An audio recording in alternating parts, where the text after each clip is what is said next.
Today I'm going to show you guys how I like to make my shrimp and pork egg rolls. Let's get into it.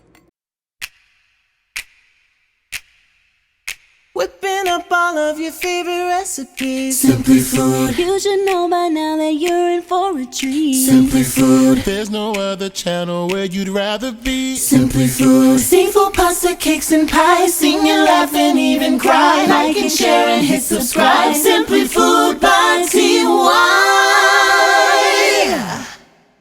All right, y'all, let's get into these ingredients. You're going to need some cabbage, soy sauce, sesame oil, Shaoxing cooking wine, some Knorr chicken bouillon powder.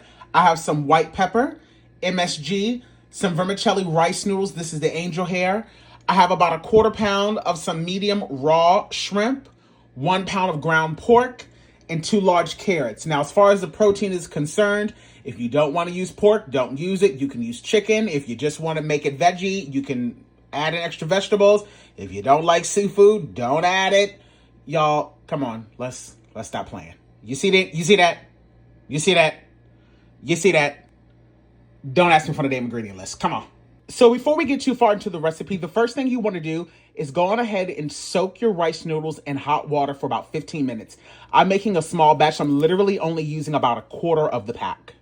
And I just wanted to make sure you guys saw that this is the brand of egg roll wraps that I'm using. Of course, you can use whatever you find. This is just what I'm used to working with. And I'm going to be frying mine in peanut oil, but you can fry yours in whatever you would like. Now, I ain't going to lie to you. I don't know where these carrots came from, but I feel like it's not doing it any justice on this video. This carrot is huge. Now, I'm going to use the smaller part on my grate here because I'm going to grate this carrot, this full carrot down. And because this carrot is so big, I'm only going to need to grate down one of them. Once your carrot is nicely shredded, you can go on ahead and set that to the side. Now for my cabbage, I'm literally just going to remove the bottom flat off so that I have a nice sturdy surface. Now I'm going to cut this in half. And I'm only going to need to use half of this because I'm making a relatively small batch of egg rolls. I'm not trying to make 1,000,000 egg rolls tonight, so I'm only going to do about half. And now I'm going to thinly slice this. But before I do that, I want to go on ahead and remove the pit out of, well, the core out of this. So I'm just going to cut a little triangle right into the center because I don't need that in there. And then this can get discarded. And then as you guys can see, this is just with my knife, you guys. I'm not using any fancy utensils. I'm just going in. And to be quite frank, if you wanted to, you can use coleslaw mix. You ain't got to go through all of this if you don't want to. I have done it 1,000,000 times and it's turned out just fine. As long as it's nice and thin like this, that's all you need to worry about. All right, so you can literally see how much cabbage we got from just that one half. And this is a relatively small cabbage head, and we got a lot. Now, this next step that I'm about to do, you can absolutely skip if you would like. I just personally prefer to do it because I find that it allows the cabbage to still have a nice bite to it by eliminating some of the water up front. So what I'm going to do is I'm going to take a nice handful of the cabbage, place it in the bottom of a bowl. I'm then going to go in with a little bit of coarse kosher salt. And I'm going to go in with a heavy amount. Don't worry. All of that's going to get rinsed off. Don't stress yourself out. No, your cabbage will not be overly salty. You don't have to worry about that. And then now I'm going to go in one more time. And then I'm going to go in with another heavy pinch of coarse kosher salt. I'm going to take a plate, lay it on top of it, and then something super heavy to kind of weigh this down, and that's going to force a lot of the liquid to get drawn out of the cabbage. So I'm going to let this sit for about 20 minutes. Okay, so now that we have our rice noodles soaking in the water, our carrots are nice and prepped, we have our cabbage sliced, and that is currently sitting in a little bit of salt so that we can draw out the moisture from that, we can go on ahead and now start to prep all of our shrimp. Now, I'm just giving these a good squeeze so that I can remove any extra liquid from them. And as always, my rule of thumb is you've got to make sure that you are removing the poop vein on the front, and I always remove the vein underneath as well. I don't play around when it comes to shrimp. That's the reason why most of the time I don't eat shrimp outside the house, because I know most people ain't doing all of that.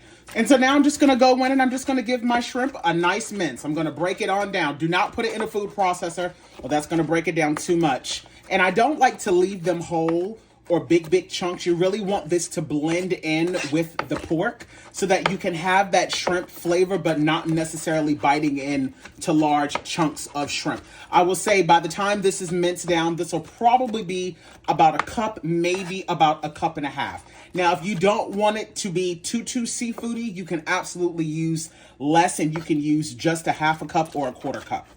It's important to note that when you go to soak your rice noodles, as soon as these are soft to the touch, meaning if it only takes 5 minutes, depending on how hot your water is, drain the water off. Do not just let these soak in hot water for too long, or they're going to turn into complete mush. These are nice and soft, so I'm going to drain the water off and just go on ahead and sit them to the side. Okay, you guys, so I just want to show you guys what I'm talking about. This has only been soaking for about 20 minutes or so, and you can see how much liquid has already been drawn out of this cabbage. So now I'm going to take this over to the sink, and I'm going to thoroughly rinse this under cold water, and then I'm going to give it a little taste just to make sure that it's not too salty, and then we will go from there. All right, y'all, let's get everything nicely assembled. So I'm going in with 1 pound of ground pork. I'm also going to add in all of the shrimp. We can now add in our lovely carrots. As I add the cabbage to the bowl, I'm just going to make sure that I give it a good squeeze just to remove any extra water. And I'm going to, let me see how much this is. Yeah, this is actually the perfect amount. Perfect. Just try to get off as much of that water as possible, because you don't want the inside of your filling to be too wet. Before we add in our rice noodles, I'm going to go in with some kitchen shears and just give this a slight rough chop. Like so. Perfect. Add that directly to the bowl as well. And now let's start to add in our spices. I'm going to be adding in a half a tablespoon of chicken bouillon powder, 1 teaspoon of MSG, 1.5 tablespoons of soy sauce, 1 tablespoon of Shaoxing cooking wine, 1/4 of a teaspoon of sesame oil, and a few dashes of white pepper. Give all of this a good mix. And I know it might not seem like there's a lot, but trust me, this is a good amount of seasoning in here. You do not want them to be overly salty, because we're going to be dipping these in some homemade sweet and sour sauce. So you don't want the egg rolls to be way too salty. And as you guys can see, I do not pre-cook any of my stuff. I know there's some people that like to do that, but that's just not my thing. I don't do that. I don't find it necessary. I find that when you pre-cook the pork and pre-cook the shrimp, by the time you put it in the egg roll and then go to fry it, all of your filling is just going to be dried out, and ain't nobody got time for that. This is looking absolutely fantastic. It is the perfect amount of cabbage, perfect amount of carrots. That sesame oil smells absolutely heavenly. All right, so now I'm going to show you guys how to roll the egg rolls. Most of y'all are probably professionals at already rolling stuff. So we ain't going to have to spend too much time on this, but this is really simple. You just go in with just a little bit of water, no need for egg wash, and just go right along the edge. You don't want it to be too overly saturated, so don't get out of control with it. Get a spoon. I like to put mine directly in the center, just like so. Ooh, these are about to be some kind of good. Yes, God. And also the reason why I don't pre-cook mine is because I don't overfill mine, as you guys can see. I don't put too much. So I go in with one corner, go in with the other corner, like so. Already it's starting to dry out perfectly. And now I just go in. As I fold it over, I'm now going to pull it back to me and just go on ahead and roll her on up, honey. And before I do this last little bit, I'm going to make sure that that's all nicely wet. If I need to add in more water, I will. And now I have a perfectly rolled egg roll, just like that. And I'm just going to repeat this process until they are all done. Make sure you keep a little damp towel over the top of them as you're rolling them so that they don't dry out too much. And just continue to go from there, and I'll show you guys how many we got. Okay, so just for the purpose of the video, I'm only going to roll up 6 of these and fry these off for you guys. But as you guys can see, I still have a lot of mix and a long way to go. And actually what I'm going to do is after I roll the rest of them up, I'm actually going to put them in bags so that I can air seal them, seal them in airtight seal bags, and then put them in my freezer so that whenever I want egg rolls, I will have them readily available. I just wanted to show you guys that I got about 20 egg rolls in total. So these are all the ones that I vacuum sealed and stored away. Okay, so now let's go over the ingredients to make the sweet and sour sauce. Now, this is a recipe that I found online probably almost 6-7 years ago, and I've just been making it the same way ever since. Now, this is 3/4 of a cup of rice wine vinegar. I have 2 cups of pineapple juice, a 1/2 cup of ketchup, 1 cup of tightly packed light brown sugar. You're going to add in soy sauce to taste, anywhere between 1.5 to 2 tablespoons of soy sauce. That's completely up to you. And then you're going to need some cornstarch and water to kind of thicken up your sauce.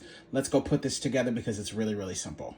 All right, y'all, let's put our sauce together. It's really simple. You're really just putting everything in the pot. So like I said, I have 1 cup, of lightly packed brown sugar. Child, it is late as hell at night, and I'm over here making this damn video for y'all, child.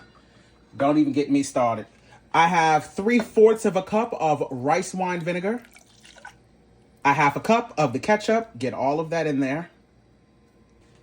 2 cups pineapple juice. To start off with, I'm going to add in 1 tablespoon of soy sauce. Sometimes I like 1.5 to 2. Sometimes I only like 1. It really just depends on my mood that day. Give this a good mix and allow this to come up to a nice simmer. You do not want it boiling. And I'm sorry, but I gotta do it. Just a small pinch of MSG. You can leave it out if you want, but I'm telling you, it's gonna do what it's supposed to do. Okay, y'all, so this has been going for about 10 to 12 minutes or so. I've had it on a low simmer. I've gone in and given it a taste.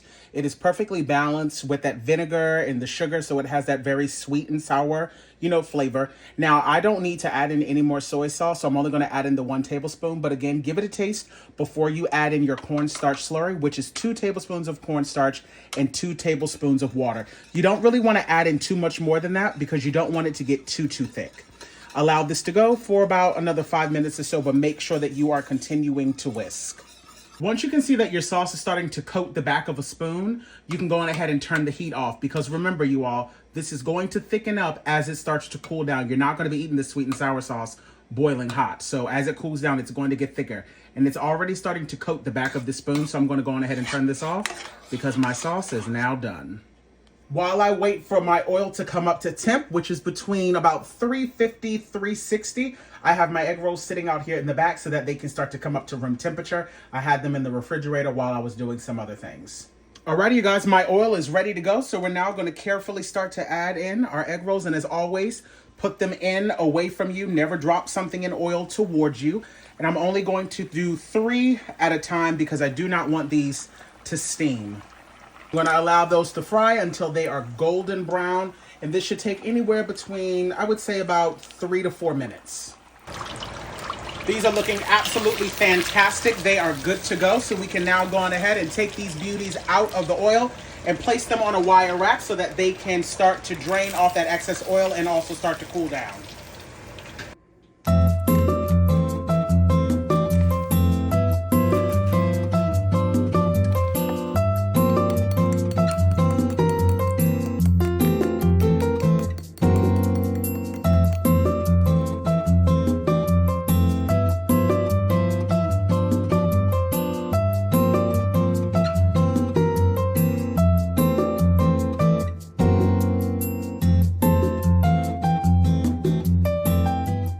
Y'all, let's go in for a taste test.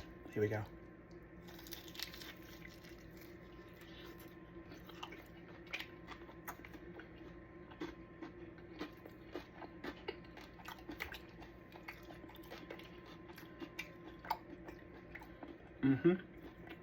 Every single time.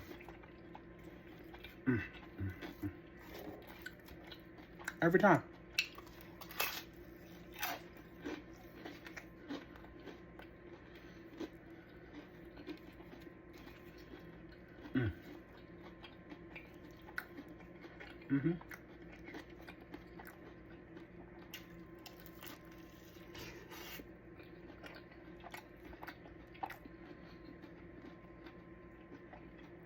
Make it. Slaying in the kitchen. Simply Food by TY. We hope that you enjoyed it. Simply Food by TY.